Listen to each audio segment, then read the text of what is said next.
एक बहुत जरूरी बात बता रहे हैं, सुनो बड़े ध्यान से।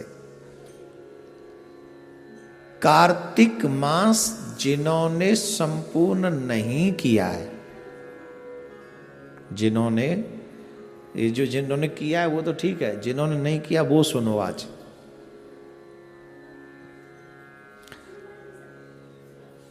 अरे आप शांत रहिए ना। जिन्होंने नहीं किया है वो सुनो। जिन्होंने व्रत नहीं किया है, मतलब जिन्होंने पूरा कार्तिक नहीं स्नान किया, वो सुने। अगर कार्तिक मास के लास्ट के 5 दिन, ये ध्यान रखें, इसको लिख लें आप। कार्तिक मास के लास्ट के 5 दिन अगर आप उन नियमों का पालन करें जो कार्तिक मास में पालन करने योग्य हैं, तो जो फल पूरा कार्तिक मास के स्नान का है, वही फल कार्तिक मास के 5 दिन, जो आखिरी के 5 दिन है, उसका फल आपको मिल जाता है। ये हम नहीं बता रहे हैं, ये पुण्य जो है पितामह भीष्म ने धर्मराज जी को बताया। और पूरे महीने जिनसे न हो पाया हो, उन्हें कम से कम 5 दिन ऐसा करना ही चाहिए। ये कार्तिक मास अपने आप में बड़ा पवित्र पुनीत है, और मैं तो कहूंगा आप भी कीजिए और अपने बच्चों से भी करवाइए, क्योंकि आप हैं तो अभी बच्चे कर लेंगे, कल को शायद आपके बच्चे न करें, समझ ही नहीं पाएंगे, इतने मॉडर्न हो जाएंगे, इतने वो हो जाएंगे, शायद न कर पाए।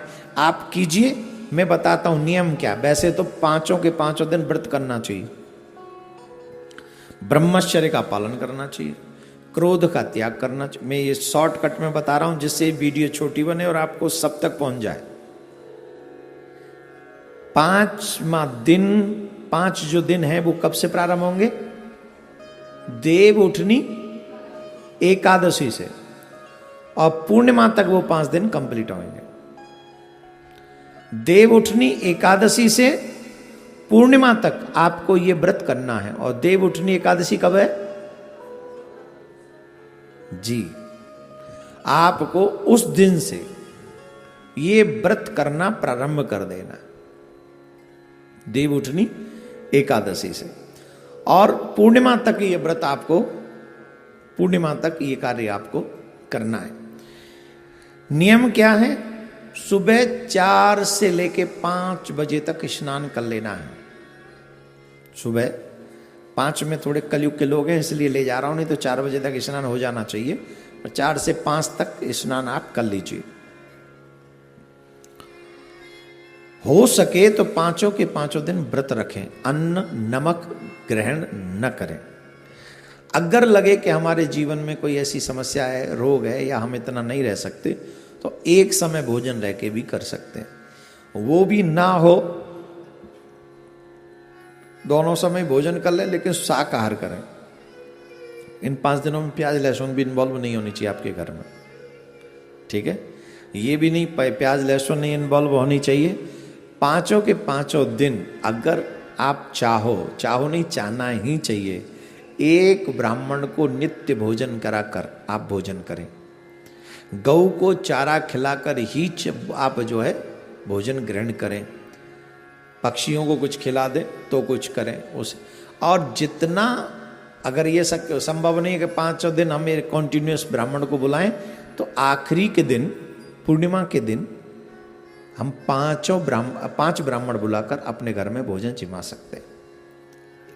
पर डे करने की बजाय हम एक दिन में ही कर सकते हैं। ब्रह्मचर्य का पालन अवश्य करें। ये 5 दिन जो है, पितामह भीष्म ने धर्मराज जी को बहुत बड़ा उपदेश दिया था। ये उपदेश 5 दिन तक चला था। ध्यान से सुनना, ये उपदेश पितामह भीष्म ने धर्मराज जी को दिया था, और धर्मराज जी को ये उपदेश 5 दिन चला था। और पितामह भीष्म आजीवन ब्रह्मचारी थे, ये आप सब जानते हैं। और इसीलिए भगवान श्री कृष्ण ने ये कार्तिक मास के ये 5 दिन जो हैं, यही 5 दिनों में उन्होंने ये उपदेश दिया था। तो ये 5 दिन पितामह भीष्म को श्री कृष्ण ने अर्पण कर दिए, और कहा कि आज से कार्तिक मास के आखिरी के 5 दिन जो भी व्रत करेगा, जो भी इन नियमों का पालन करेगा, जो फल पूरे कार्तिक के स्नान का मिलता है वो फल उनको इन 5 दिनों में मिल जाएगा। तो पितामह भीष्म आजीवन ब्रह्मचारी थे, इसलिए इन 5 दिनों में ब्रह्मचर्य का पालन करना चाहिए, पृथ्वी पर शयन करना चाहिए, झूठ नहीं बोलना चाहिए, देवी देवताओं की पूजा नित्य करनी चाहिए, स्पेशली तुलसी, आंवला और बेलपत्र, इन वृक्षों की पूजा करनी चाहिए। तुलसी हमारे सनातन में बहुत पूजनीय हैं, इसलिए तुलसी के बिरवे के पास जो ये व्रत करें उन्हें सुबह शाम दीपक जलाना चाहिए, घी का दीपक, शुद्ध देसी गाय के घी का दीपक, भैंस का नहीं। आपके यहां बाजार का घी आता है और ये प्रॉब्लम है, हमारे कहने से 10 घी जलेंगे, 10 दीपक जलेंगे इन 5 दिन में, सुबह शाम एक एक, राइट। तो आप 10 दीपकों में कितना घी लगा दोगे? 200 ग्राम, 300 ग्राम, इससे ज्यादा तो नहीं। 300 ग्राम नहीं, 200 ग्राम ही घी ले आओ, लेकिन वो शुद्ध लाओ और तुलसी मैया के आगे सुबह शाम वो दीपक जलाओ। बाद में एक दीपक मंदिर में भी जाके जला सकते हैं आप। भगवान विष्णु का कोई मंदिर हो, कृष्ण जी का कोई मंदिर हो, राम जी का कोई मंदिर हो, जब संध्या का समय सूर्य अस्त हो रहा हो उस समय जाकर आप वो दीप दान कर सकते हैं। जो जमुना के तट पर रहते हैं वो जमुना जी को पूर्णिमा के दिन अवश्य दीपदान करें। जो गंगा जी के तट पर रहते हैं वो अवश्य पूर्णिमा के दिन गंगा जी को दीपदान करें। और जिन जिन के पास में आध्यात्मिक नदियां जो हैं उनको पूर्णिमा के या तो 5 के 5 दिन, अगर संभव हो 5 दिन तो आप 5 दिन जाकर दीपदान करें, अगर नहीं हो तो आखिरी वाले दिन पूर्णिमा के दिन ही 5, 10, 11, 21 जितने आप दीपक वहां जला सके दीपदान करें, दीपमाला करें। इतने में ही आपका स्वर्ग निश्चित हो जाएगा, मैं लिख के दे सकता हूं।